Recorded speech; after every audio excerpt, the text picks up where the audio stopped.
आज हम देखेंगे कि सी में फंक्शंस को वैल्यू भेजने के दो कौन से तरीके होते हैं जिनको हम कहते हैं पास बाय वैल्यू और पास बाय रेफरेंस। हम देखेंगे इन दोनों के दरमियान फ़र्क क्या होता है और क्यों कभी वैल्यू चेंज होती है और कभी नहीं होती। तो चलें शुरू करते हैं। तो सबसे पहले बात कर लेते हैं पास बाय वैल्यू की। इधर आप देख सकते हैं कि मेरे पास एक वॉइड फंक्शन है ऐड 10 का, जो कि एक पैरामीटर एक्सेप्ट करता है इंटीजर टाइप का जिसका नाम है x। ये फंक्शन क्या करता है, x के अंदर 10 ऐड करता है और फिर x को प्रिंट करता है। और फिर मेरे पास मेरा मेन फंक्शन है जिसके अंदर मैं एक और इंटीजर बना रहा हूँ a के नाम से और उसको 5 असाइन कर रहा हूँ। उस a को अपने ऐड 10 फंक्शन के अंदर पास कर रहा हूँ और फिर a की वैल्यू को प्रिंट कर रहा हूँ।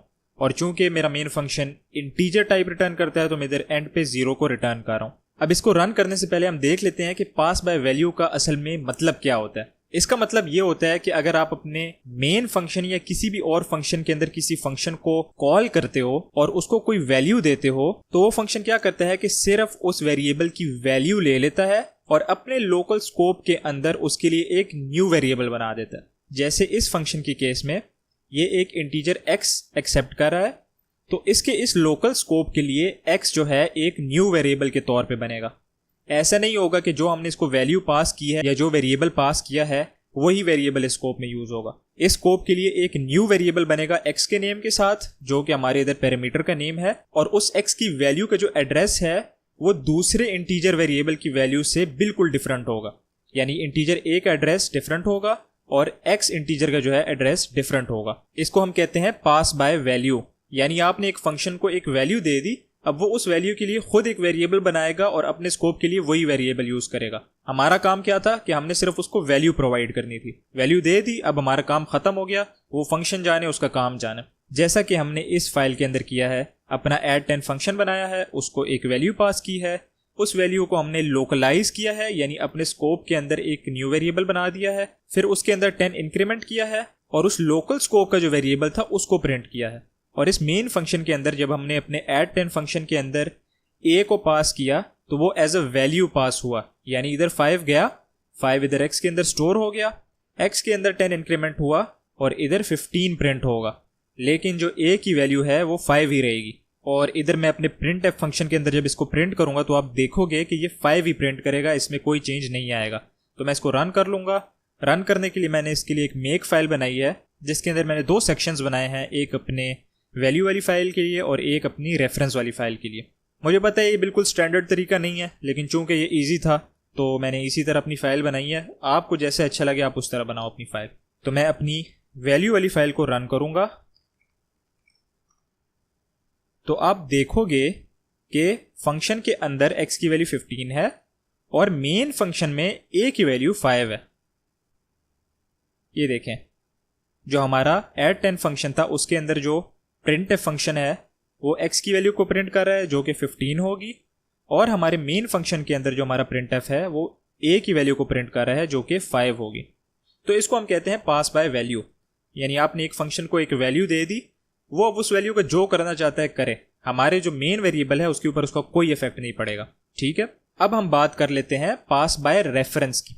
पास बाय रेफरेंस के अंदर क्या होता है कि आप अगर किसी फंक्शन को एक वैल्यू देते हो तो वो वैल्यू नहीं यूज होती, आप उस वैल्यू का एड्रेस देते हो। यानी अगर मैंने उसी तरह अपने मेन फंक्शन के अंदर एक वेरिएबल a बनाया है जिसको मैंने 5 असाइन किया है, और उसी तरह मेरा ऐड 10 फंक्शन है, बस फर्क इतना है कि इसका जो पैरामीटर है वो एक पॉइंटर है, यानी वो वैल्यू एक्सेप्ट नहीं करता, वो एक एड्रेस एक्सेप्ट करता है। और एड्रेस किसका एक्सेप्ट करता है?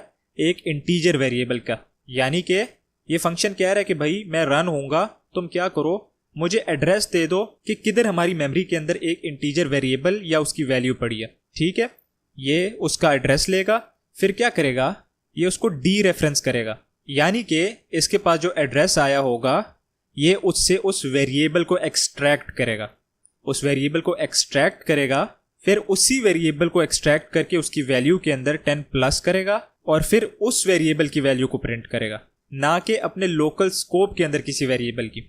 ठीक है, तो ये क्या करेगा, जिस वेरिएबल का हमने इसको एड्रेस दिया इस फंक्शन को, ये उस वेरिएबल के एड्रेस पे जाएगा, उस वेरिएबल को निकालेगा, उस वेरिएबल की वैल्यू के अंदर 10 को ऐड कर देगा और फिर उसी वेरिएबल की वैल्यू को प्रिंट करेगा।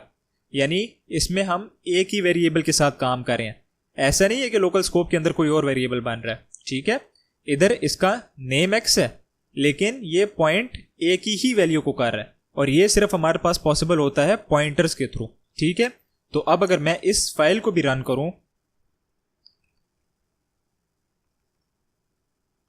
तो आप देखोगे कि फंक्शन के अंदर भी x की वैल्यू 15 है और मेन फंक्शन के अंदर भी a की वैल्यू 15 हो गई है।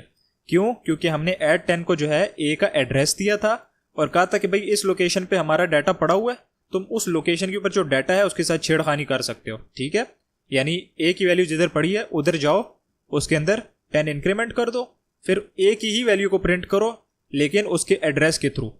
इधर हम वेरिएबल के नेम के थ्रू उसको प्रिंट कर रहे हैं और इधर उसके एड्रेस के थ्रू उसको प्रिंट कर रहे हैं। तो अगर इस पूरी वीडियो की हम समरी देखें तो क्या होगी कि पास बाय वैल्यू के अंदर आप एक फंक्शन को एक वैल्यू देते हो और वो उस वैल्यू के लिए एक न्यू वेरिएबल बनाता है। दोनों वेरिएबल्स की जो वैल्यूज होती हैं वो एक बार आपका लोकल वेरिएबल बन गया तो उसके बाद एक दूसरे के ऊपर डिपेंडेंट नहीं होंगी, ठीक है।